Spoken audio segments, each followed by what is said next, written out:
Hello friends, welcome to my channel. আজকের recipe বাচ্চাদের প্রিয় সুইট বান, তাও আবার ম্যাঙ্গো ফ্লেভারড।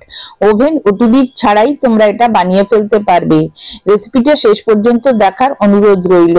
কিভাবে এরকম সফট নরম তুলতুলে বান বানাতে পারবে সেটাও আজকে আমি তোমাদের সাথে শেয়ার করব। দেখো, ভেতরে পুরো ম্যাঙ্গো ফ্লেভারড। এইভাবে বানিয়ে নিয়ে এরকম একটা এয়ারটাইট কন্টেনারে করে রেখে দাও।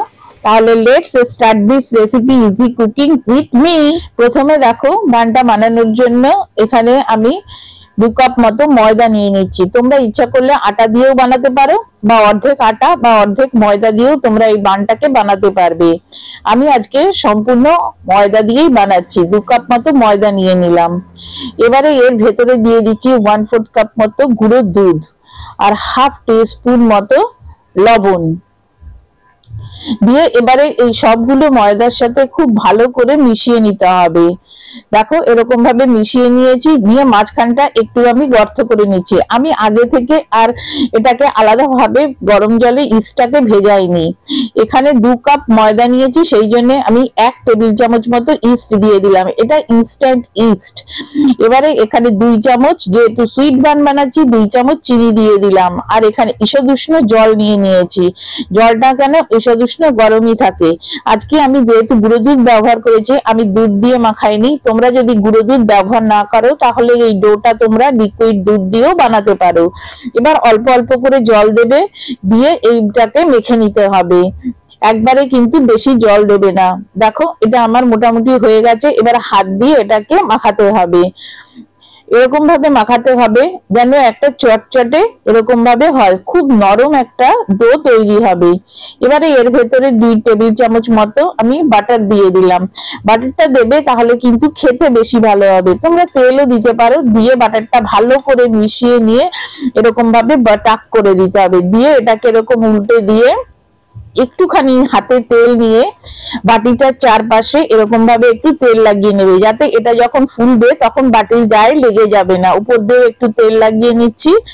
নিয়ে এবারে এটাকে তোমরা একটা এয়ার টাইট করে একটা গরম জায়গায় রেখে দিতে হবে। আমি এটাকে যে ক্লিয়ার র্যাপিং পেপার আছে সেটা দিয়ে এরকম ভাবে এয়ার টাইট করে মুড়ে দিচ্ছি। এখন শীতকাল আছে, রাইস হতে একটু সময় নেবে, তবে 2 ঘন্টার মধ্যে কিন্তু এটা রাইস হয়ে যাবে। দেখো, ঠিক এইরকম ভাবে নিয়ে একটা গরম জায়গায় এটাকে রেখে দাও। এইভাবেই তোমরা কিন্তু বান রুটি বানিয়ে ফেলতে পারবে। এবারে পরের স্টেপে চলে যাচ্ছি। স্টাফিং বানানোর জন্য এরকম একটা প্যান নিয়ে নিয়েছি। নিয়ে এখানে হাফ কাপের থেকে একটু বেশি দুধ নিয়েছি। দুধটা কিন্তু আগে থেকে জাল করা। এবারে এর ভেতরে 1/4 কাপ মতো চিনি দিয়ে দিলাম। আর যেটা দেব সেটা হচ্ছে কি, এখানে custard powder, mango flavoured custard পাউডারটাই আজকে আমি ব্যবহার করেছি। তোমরা এমনি কাস্টার্ড পাউডারও ব্যবহার করতে পারো। আমার কাছে যেহেতু এটা ছিল, সেখান থেকে আমি কাস্টার্ড পাউডার 3 টেবিল চামচ মতো এখানে দিয়ে দিলাম। এবারে এটাকে দুধের সাথে খুব ভালো করে মিশিয়ে নেবে, যেন কোনো লাম্পস না থাকে। দেখো, খুব ভালো করে গ্যাসে বসানোর আগে মিশিয়ে নেবে। এবারে এটাকে গ্যাসে বসিয়ে দেবে। গ্যাসের হিট কিন্তু মিডিয়ামে রাখবে, হাই ফ্লেমে দেবে না। অনবরত নাড়াতে থাকবে। এটা করতে কিন্তু হার্ডলি 2 থেকে 3 মিনিট মতো সময় লাগবে। দেখো, এটা কিন্তু আস্তে আস্তে এরকম ঘন হতে শুরু করেছে। নাড়াচাড়ানো কিন্তু থামানো যাবে না, তাহলে কিন্তু প্যানে লেগে গিয়ে এটা নষ্ট হয়ে যাবে। দেখো, এরকম ভাবে নেড়ে চেড়ে নিয়ে এটাকে এরকম ভাবে করে নিতে হবে। এর থেকে বেশি ঘন করার দরকার নেই, কেননা ঠান্ডা হয়ে গেলে এটা আরো ঘন হয়ে যাবে। এবারে একটা বাটিতে এরকম প্লাস্টিক দিয়ে ফ্রিজে রেখে দাও। 2 ঘন্টা পরে ফিরে এলাম। দেখো, 2 ঘন্টা পর দেখো এটাকে কত সুন্দর রাইস হয়েছে। এবারে এটাকে খুলে নিচ্ছি। নিয়ে এবারে এর ভেতরের যে হাওয়াটা আছে সেটাকে এরকম ভাবে বার করে দেবে। দিয়ে এটাকে আরো 1 মিনিট মতো একটু মথে নেব। একটুখানি ময়দার ছিটিয়ে দিচ্ছি, দিয়ে এটাকে মেখে নেব। যারা আজকে আমাকে প্রথম দেখছো তারা সাবস্ক্রাইব করে আমাকে সাপোর্ট করো।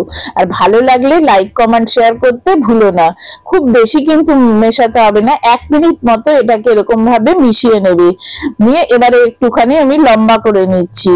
আমি যে পরিমাণ ময়দা নিয়েছি সেখান থেকে মোটামুটি 4টে বান তৈরি হবে। একটু ছোট করে করলে 4টে 5টাও তৈরি হয়ে যাবে। দেখো, আমি এখানে 5টাই বানালাম। নিয়ে এবারে এটাকে দেখো ঠিক এরকম ভাবে টাক করতে হবে, পেছন দিকে দিয়ে এরকম ভাবে মুড়ে নেবে, ভেতরটা একটু যেন ফাঁকা থাকে, তাহলে কিন্তু এটা ফুলবে ভালো। দেখো ঠিক এইরকম ভাবে একটু গোল করে নেব, দেখো ঠিক এইরকম হবে।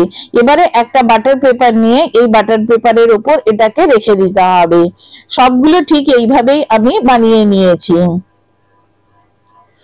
দেখো, আর যদি তোমাদের বাটার পেপার না থাকে তাহলে একটা প্লেটের উপর একটু তেল লাগিয়ে সেখানেও রেখে দিতে পারো। দিয়ে এবারে একটা প্লেটে আমি সবগুলোকে এরকম ভাবে তুলে নেব। দেখো একটা প্লেটে আমি সবগুলোকে তুলে নিয়েছি, নিয়ে আবারও এটাকে ঢাকা দিয়ে 8 ঘন্টা মতো রেখে দিতে হবে, কেননা 8 ঘন্টায় এটা আরেকটু ফুলে যাবে। 8 ঘন্টা পর ফিরে এলাম। এখানে তেলটা বসিয়ে দিয়েছি গরম হতে, তবে তেলটা খুব বেশি গরম হবে না। আর দেখো এই বানগুলো আবারও কি সুন্দর ফুলে গেছে। তেলটা মিডিয়াম গরম হলে পরে দেখো, দেখেই বুঝতে পারছো তেলটা খুব বেশি গরম হয়নি, মিডিয়াম গরম হলে পরে এটা দিয়ে দেবে। দিয়ে এবারে মিডিয়াম হিটে রেখেই কিন্তু এটাকে ভাজতে হবে, কেননা এটা ভেতর থেকেও কিন্তু খুলবে, রান্না হবে। এবারে এপিট ওপিট করে নেড়ে চেড়ে লাল লাল করে ভেজে নিতে হবে। এত তেলে ভাবছি দেখে ভাবছো বানের ভেতরে কি তেল ঢুকে যাবে? একদমই না, বানের ভেতরে একদমই তেল ঢুকবে না। আর আজকে এটা আমি তেলে ভেজেছি, তোমরা এটাকে বেক করে নিতে পারো বা এয়ার ফ্রায়ারেও এটাকে করে নিতে পারো। সবার বাড়িতে ওটিজি বা ওভেন বা ইয়ে থাকে না, সেই জন্য আজকে আমি তেলেই তোমাদের সাথে শেয়ার করলাম। দেখো কত সুন্দর দেখতে হয়েছে, আর ফুলে একদম টইটুম্বুর হয়ে গেছে। দেখো কত সুন্দর দেখতে, ছোট ছোট এরকম বান বানিয়ে নিতে পারবে। এবারে দেখো এটা এতটা নরম হয়েছে, তোমাদের একটুখানি আমি চেপে দেখাচ্ছি। দেখো যেরকম চাপলে আবার এরকম ফিরে আসছে, তাহলে বুঝতে পেরেছো কতটা সুন্দর নরম হয়েছে এটা। এবারে একটু কেটে প্রথমে তোমাদের দেখিয়ে দিই ভেতরটা কেমন হয়েছে। দেখো ভেতরটা কত জালি জালি আর কত একদম সুন্দর হয়েছে। আর ভেতরে দেখেছো একটুও কিন্তু তেল নেই, আমার হাতেও কিন্তু একটুও তেল লেগে নেই। এরকম ভাবে যদি তোমরা এইরকম বানটা বানাও। এবারে দেখো আমি কি করছি, এই বাটিতে আমি একটু চিনি গুঁড়ো করে নিয়েছি, নিয়ে এবারে এক একটা বান এরকম ভাবে দিয়ে একটু চিনির কোট করে তোমরা রেখে দিতে পারো। এইভাবেও কিন্তু তোমরা তোমাদের বাচ্চাদের দিতে পারো, কিন্তু আজকে আমি আর এইভাবে দেবো না। আমি এই যে স্টাফিংটা করেছি এই স্টাফিংটা কিন্তু দেবো। কিভাবে দিচ্ছি সেটা চলো দেখে নিই। দেখো সবগুলো এরকম চিনির কোট করে নিয়েছি।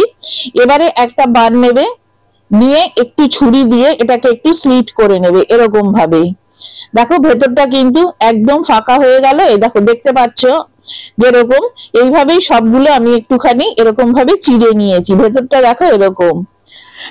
এবারে যে আমের যেটা করে রেখেছিলাম কাস্টার্ড দিয়ে, সেটা ফ্রিজ থেকে বার করে এনেছি। দেখো ফ্রিজ থেকে বার করে আনার পর এটা এখন কতটা পরিমাণে জমে একদম থকথকে হয়ে গেছে।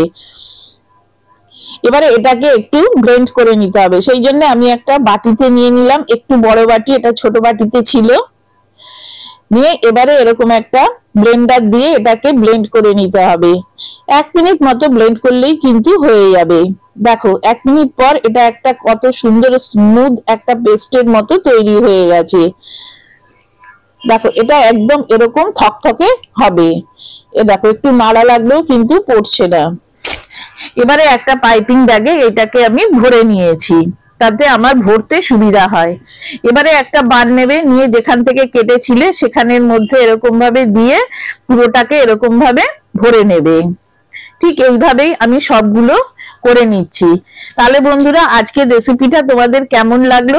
বাড়িতে যদি বানাও তাহলে প্লিজ আমাকে কমেন্ট করে জানিও যে খেতে কেমন হয়েছিল, তোমার বাচ্চারা খেয়ে কি বললো।